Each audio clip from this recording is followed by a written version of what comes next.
Good morning, good afternoon, good evening, whatever time you're watching, whatever time you're listening. Welcome to Your Onion podcast show. Today we have a very special guest. His name is David Girard.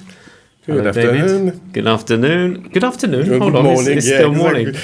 Oh, anytime this goes out.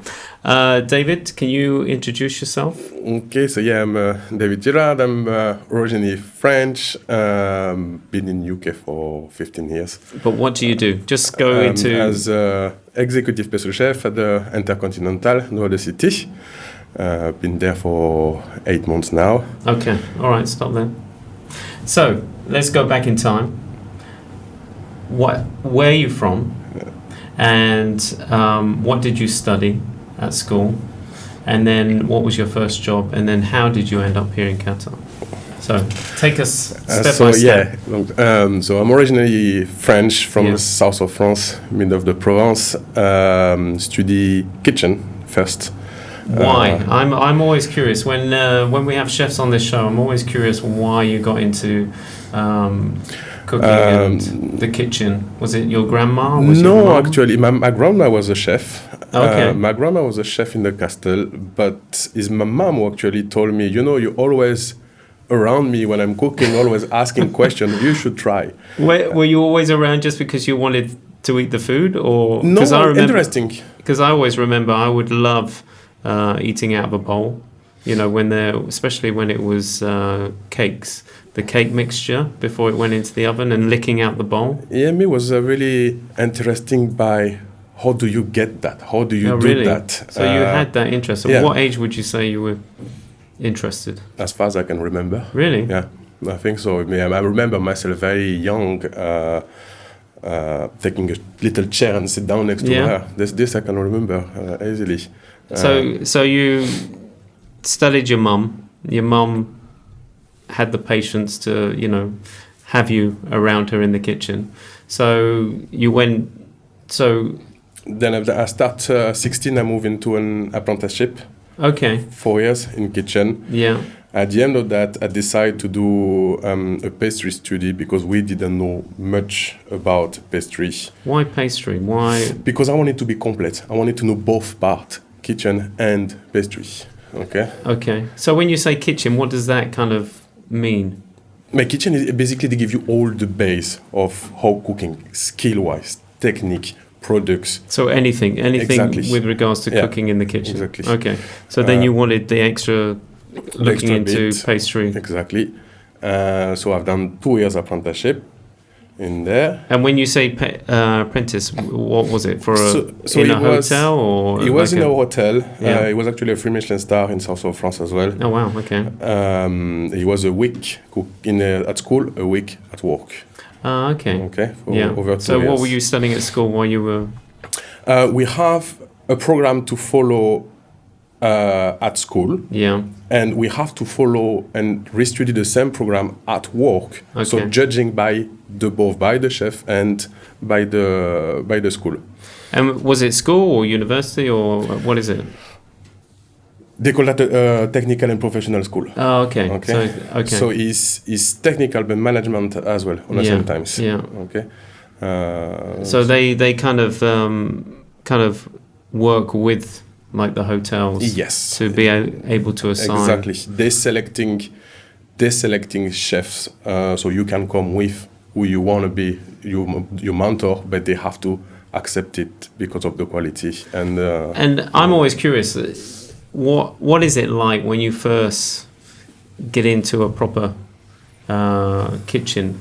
Because it is completely different. I can imagine it's completely different because I've seen, Gordon Ramsay and all those kind of shows. But it's a completely different environment compared to, what you're used to at home.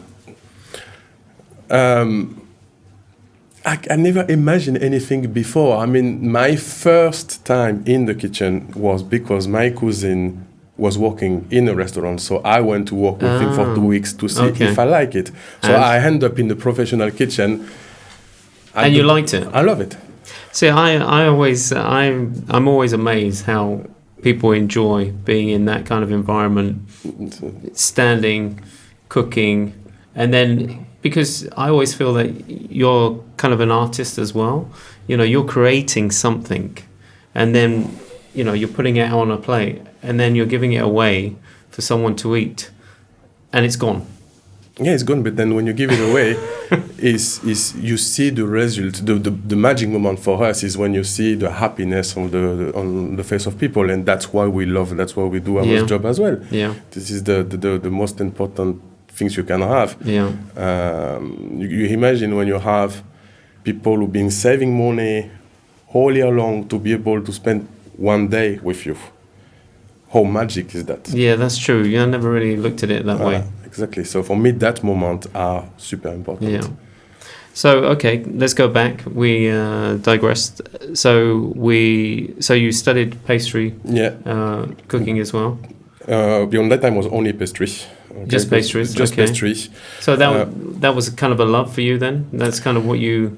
It was, on that time, was exactly what I wanted. It was the complement of what I wanted, but I never imagined I will be a pastry chef. I wanted to go back in the kitchen. Yeah. Okay, so after that, I've been traveling for a while, and then I started to work for Alain Ducasse in Monaco in the kitchen. Okay. And that's where everything happened, because when I was there, I've done a few months in kitchen, then the pastry chef had an accident. Really? And no one was... You weren't connected with this accident? No, at all. No, not at all. No. Okay. And it was a busy time, so we needed to support it. So I was doing kitchen and pastry. Okay. And the corporate chef came, and he took me and bit under his wing. He's the one who said, if you want to be good, you need to choose between kitchen and pastry. And you decided, okay. Pastry, because I think it's define myself even more than kitchen. Yeah. I like the really the artistic side, the creativity. It's very technical. I really like that technique side of the pastry, or every ingredient means something in the mix. Well, give us an insight into what that kind of means. If you understand pastry, every hack you do, every ingredient you put in your recipe is to get a certain result. Right. Okay. In the kitchen, if you had a little bit too much spice, you can rectify it by something else. In pastry, you can't. Oh, you can't. That's why there's a fine balance. Exactly. That's why we say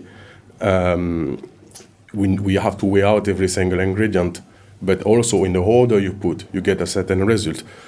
Once you understand that, you can play a little bit. Well, I was going to say, is there some freedom to play around as well? There is freedom to play. There is, okay. Because it's not because you put less sugar or less that you're not going to have.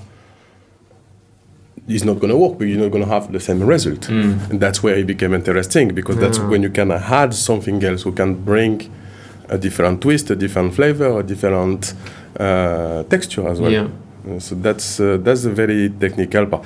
And also, pastry, you need to take time to do it. You need to respect the dough. You need to respect the products. So it's not like being in the kitchen where it's a bit more, No, you cannot rush. If you rush it, you will see it. You will feel it.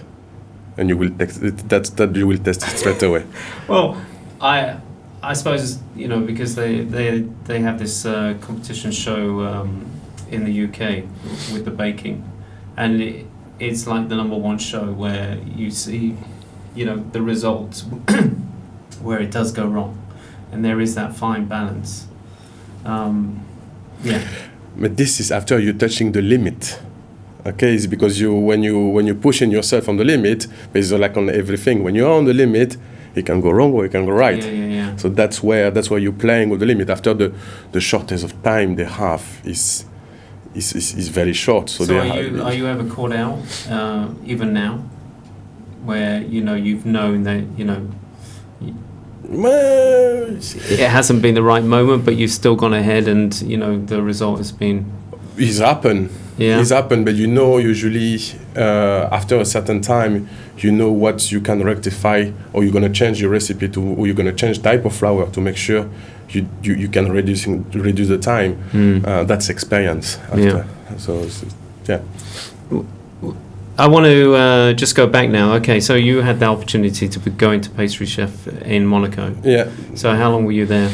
Monaco, a year and a half. Yeah. Then I stay with Alain Ducasse. And can I just ask, what was it like working in Monaco? I love it. Yeah. So it's Monaco is a tiny city. So you're gonna see amazing things. You're going to see a lot of people with a lot of powers. It gives you the opportunity to work with some of the best ingredients you can have. Really? Because Ducasse in Monaco, he's got his own garden, he's got his own, he's going to get the milk from the farmer around. So all the products are sourced very locally. Oh, wow. There is recipe I've done over there. I can't do it only over there because of certain type of product. You're going to get it. Oh, really? Down only for them, yeah. And was there a bit of a social life as well for you? Do you get that time to socialize as well? Yeah, we was young, so we were going out a lot. No, you do have your social life, and especially the fact is small. Everyone who live there know each other. Oh, okay. So the social life is pretty interesting as well. It's pretty cool. Yeah. And the city around Monaco is, and the countryside is beautiful around there. The weather is great. Yeah. So I enjoy my time there. Wow. Why did you leave? Cap d'Aille. Cap d'Aille with we have our building for the people who work there. So it's actually at the border of France and Monaco. Okay. It was cool. It was a cool time. Yeah. Yeah. It was nice flat. 15 minutes from work. So nice. Cannot complain. Okay. So how old were you then? What age? 21. Were you? Okay. 21, 22. Yeah. After that, I stayed for him in south of France on 2 different places. Auberge, what we call. Auberge are a countryside establishment. Every products are grown in the house, all fruit and vegetable. We have gardener, farmer. There I stay on that 2 places for over 2 years. Yeah. 3 years almost, 2.5 years. Great experience, the same. That's where you understand the quality of products, the quality. And for me, that's really, I learn a lot in terms of what I like. Yeah, well, let's go into the quality side of things. How do you kind of gauge what is good and what is bad when it comes to, we're talking about flour, sugar. I think the base of it is first respect of the produce. Okay. We are in a world where everything need to go fast and everything needs to go. And I always respect myself into that. I always, I don't have any additive to make it faster. And I don't like that, and I will not do that because it's not who I am. Fruit and veg need time to grow, need sun, need light, and that's where you get the best product. It's very simple to cook it right if you have the right products. Yeah, but how do you know that you've got it right? Do you go to where it's sourced? But now I've been working with some of the suppliers for a very long time. Okay. Or I keep working with them. Yeah. Even though you're moving around, you're moving countries, I have a trust of them. They trust me, and there's been a relationship for many years. Right. And that's really the most important. So that's what I say when I met supplier here. I say if you want to work with me, is a trust relationship in terms of quality. So did you then specifically ask that these suppliers are used? But that isn't easy in this part of the region. That is not easy. It takes time. Absolutely. It's a logistic. It's everything. Yeah. But you need to know what you want. I import some of the basic ingredient for your croissant are flour, butter. Yeah. Okay, that's the most too important. Absolutely. So that I import them only for me. Really? Okay. After the power, what you do is you need to meet people who are having the same spirit as you, and who want to work the same, so you can have a bigger quantity, and this win to win for everyone. Yeah. So that's what we do. I'm doing my own chocolate for the moment. The same I'm going to work with in terms of fruit and veg with a friend of mine, actually, who I used to pick strawberry on his farm when I was kid. Really? And I'm going to have his strawberry very soon on the farm. So voilà, that's a certain relation where you know the quality, and it's good to keep them. It's the same. You need to always surround yourself by people you can trust and have the same mentality and the same spirit as you. Absolutely. So do you come with a team? I didn't come with a team. I'm bringing some of my team now. Okay. But when I start, the first things I've done is I speak to the team.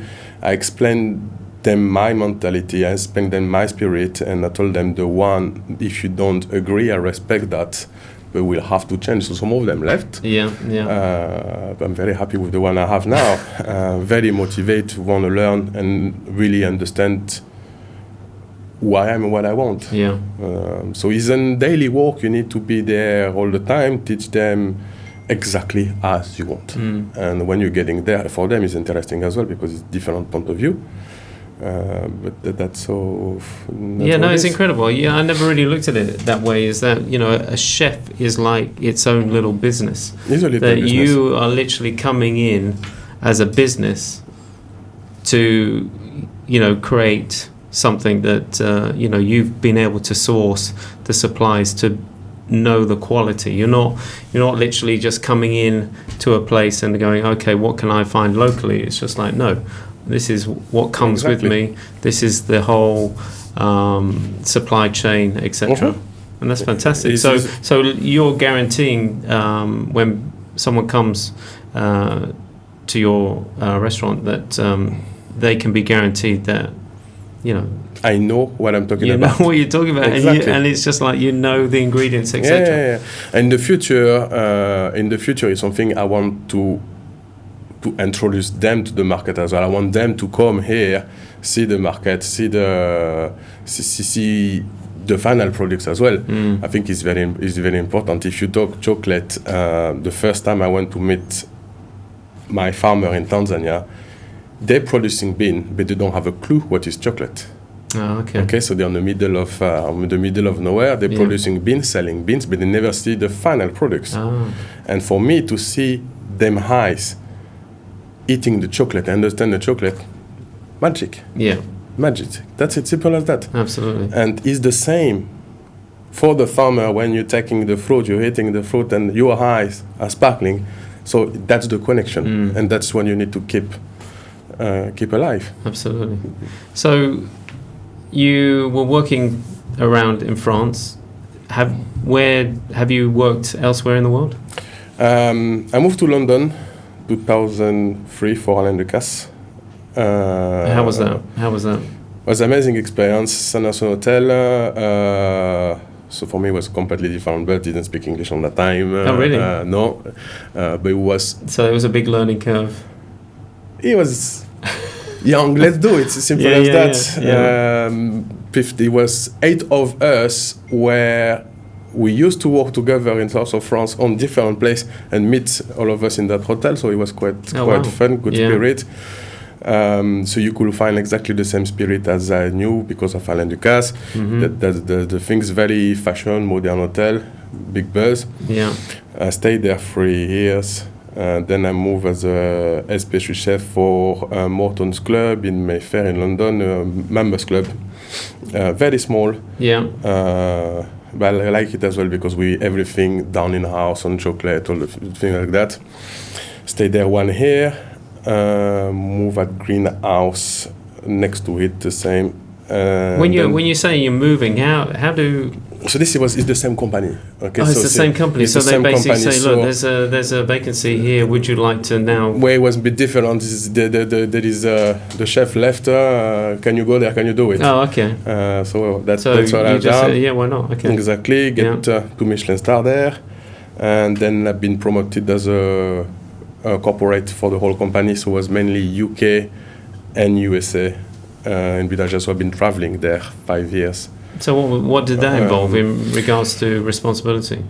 Did that take you away from the kitchen? No, completely not. So really? it's a completely different approach, basically. So it was 15 restaurants. Yeah. So each of them, you design the menu, going there, testing because the products are different, the rating different depending on the country. Asia, Europe, and America reacting completely different. So you do the testing with the guys, you teaching them, you making sure everything work properly, everything work as you want. You give them the guidance, and after they run the business, and we was back every month. So we was just to make sure that the quality and then just keep changing, keep moving, and just keeping training them. So you are in the kitchen, but you have an analyze job behind that as well, because you need to test what they do all the time. So it's a bigger global market, and then of course you have to analyze what it works, what it doesn't work. So you're telling me that you went. So these jobs, you were in the kitchen. So this was in pastry. Yeah, it was in pastry. Yeah, since I moved after. When I move, I always put my nose in a bit in the kitchen because I still like that. But no, after is pastry. Okay. Pastry. After is one team. Okay, so when kitchen need a hand, you would. We there when the pastry need there, we always take them, and this is still like that. Is at the end of the day we all work for the same guest, and that's true. That you need to think about. Absolutely. Okay, so you did this role 5 years. Wow. And after 5 years, I have a family, so I say, okay, now it's time to settle down a little bit. Okay. So then, yes. So that's where I decide to stay a bit more in London, and I moved to the Dorchester Hotel. So iconic place in London. Wow, yeah, you work for some iconic establishments. Absolutely, and stay 6 years over there. Pretty brilliant time because done the Olympic Games, Queen Jubilee, and as an iconic place, we was lucky to work very closely with all the royalty and fancy so many things there. So it's a big baby, this one as well, the Dorchester. I don't know if you know, it's afternoon tea to 250 a day. Banqueting is big. It's the biggest 27 staff I have in pastry over there. So it's a big team. Was that one of your biggest? It's different. I think each experience are different because I corporate, each team are 4 or 5 people, but you have 17 restaurants. So it's each place are unique. It's not because you have a team of 27. If you have only a team of 27, but 40 outlets to manage. So it's each job is different. It's different. But how do you keep the quality? When you're doing such a large volume of pastries and. They need to know. So that's where it became very important to be surrounded by people you trust. In London, I have a lot of people who've been working with me for over 10 years. Okay. Who was with me, so I could put them in charge the same. It's the same team as when I was corporate. I have one of them on each outlet. So that's important that you got people that you can trust. So you make them grow, you. but you're growing with them. Yeah. Okay. If your team becomes stronger, you became stronger. So if everyone becomes stronger, everyone grow. Yeah. Okay. Until one point, you need to say, okay, now you're ready to fly. But that's and you let them go. Of course. Yeah. You let them go, but it's still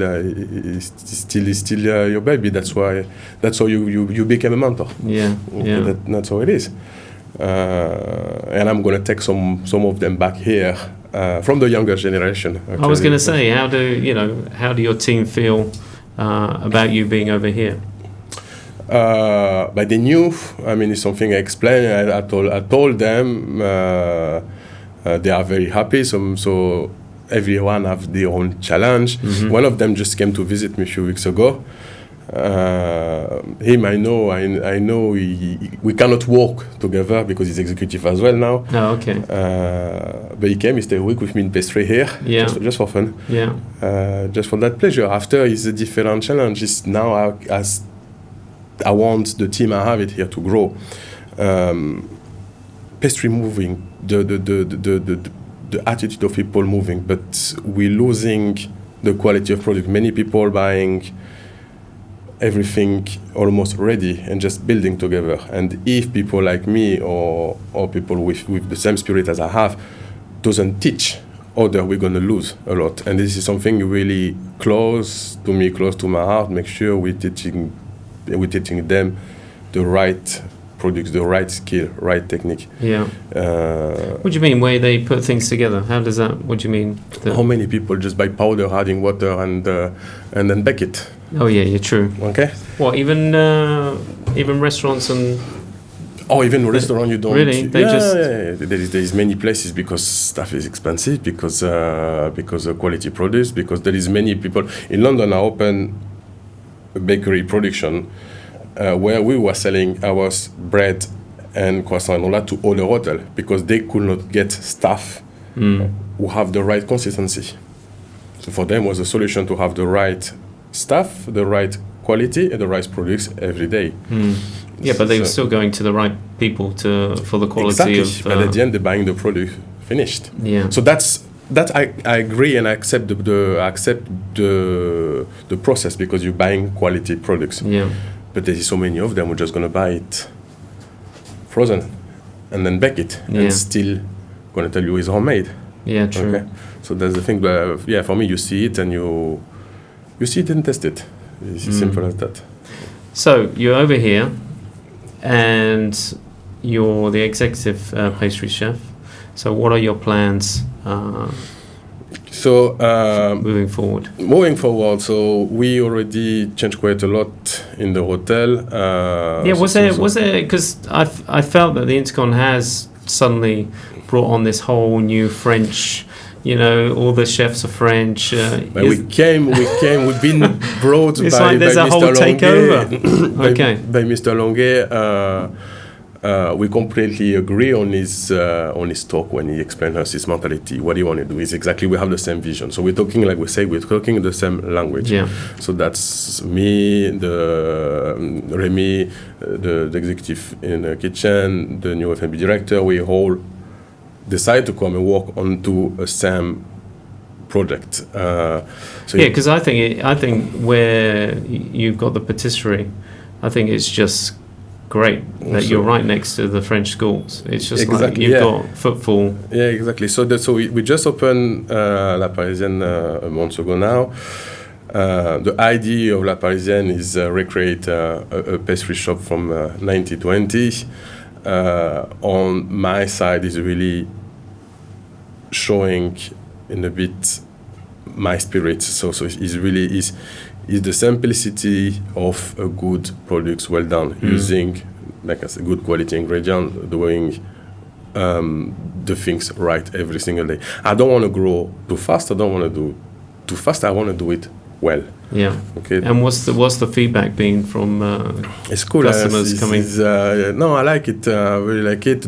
From the day one, we have our guest in every single morning. Yeah. And something I didn't expect compared to a restaurant is people give you completely different feedback on what they like, what they didn't like. If one day was in a bit, if they preferred that day or that day. So because you've got more, you've got more footfall, people coming in, buying bread, buying pastries, and the connection is much more straightforward. Because you're facing them. There is no table sit down in between. No, exactly. Like that is straight face to face. And if they see you on a regular basis, then they feel more comfortable giving you feedback. And they also asking you, can you do this? Can you do that? So that's fun. I like that. So you need to take in account for the future. So there's a huge possibility. You cannot do everything, but you can do special days after. Okay. And is that what you're doing? Is you're going to be doing? No yet, but I will. Okay. I will. Like I say, we just done. Just now it's been a month. Now I can ensure the quality is here, the consistency is here. Now we're gonna implement ice cream soon. Really? Mm-hmm. French ice cream or? I don't know if you can say French. People will tell you Italian ice cream. Italian ice cream, yeah. No, exactly. It's all the same homemade ice cream. The same. I'm going to be very picky in terms of the flavor, in terms of the quality. Nice. We're going to do our own cone. Oh, really?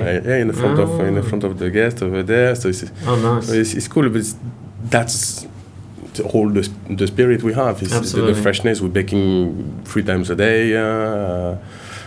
So it's fun. Yeah, what time do you start? What is the typical day for you? For me, I suppose, are you more out of the kitchen? I mean, I'm a bit everywhere. All right. You're still on the things where you need to be everywhere. All right, for the staff, what time do they start baking? Bakers start at 9 o'clock on the night. Really? Yeah, okay. Doing all the dough, start baking between 4 and 5. basically in the morning, Yeah. to be ready on setup 6 o'clock.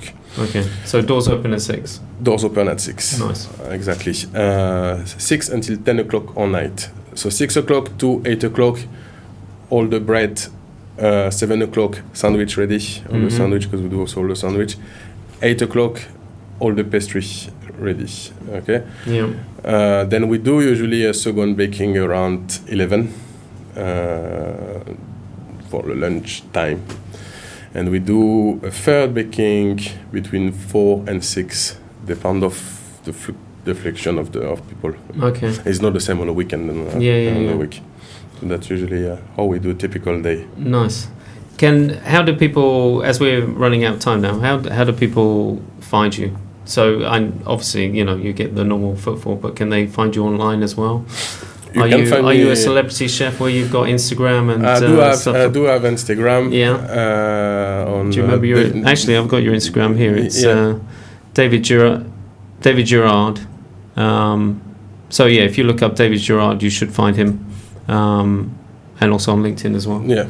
Yeah. So what would they find on Instagram? Just you. It's a good path of what I've been doing for the last past few years. When we're doing, I just start to post a little bit now on La Parisienne. Until now, I wanted to make sure I can make it right. Yeah. And also there is quite a few things linked about our team as well, because you need to think. You cannot make it yourself. No. This is yes, I am the chef, but you need to have people behind you, so posting quite a few things from the team as well.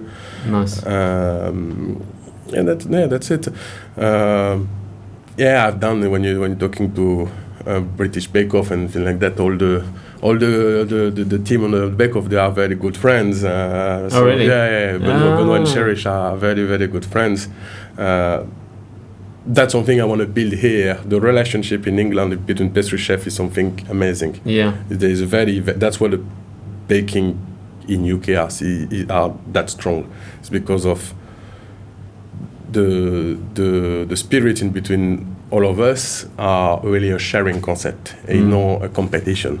There is kitchen open every weekend where we can go and we go all together, and there's changing skill and technique. So we all learn, all grow. Yeah. Okay, it is something I want to move on. Hey, I already met a few chefs, or say, it's a great idea, and let's do something like that. Will you be doing some classes? We will do some classes, definitely. We will do some classes. I already done a few. Classes are fun.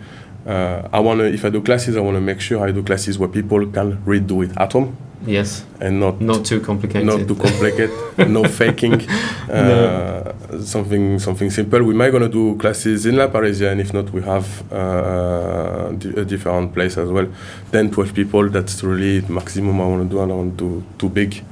But yeah, I'm open to any proposition. Nice. Well, there's a new English channel setting up, so maybe that'd be interesting to have a Qatari bake-off. Exactly. That would be cool. Yeah, that would be great. Yeah. Absolutely. Exactly. Well, thank you, David. Thank you. Thank you for coming in, for talking. And also, David has brought in some pastries, which we've taken a few pictures, so you'll be able to check that out on our social media. So I appreciate that, David. Thank you. And I wish you all the best. And, keep in touch and let us know with any updates, or if there's any classes that you want us to come along and give definitely a little report on. Definitely. All right. Thank you. Thank you very much. Cheers, David. Thank you. Thank you. Thank you, guys. Thank you for watching, and we look forward to catching up with you next week. Take care. Bye-bye.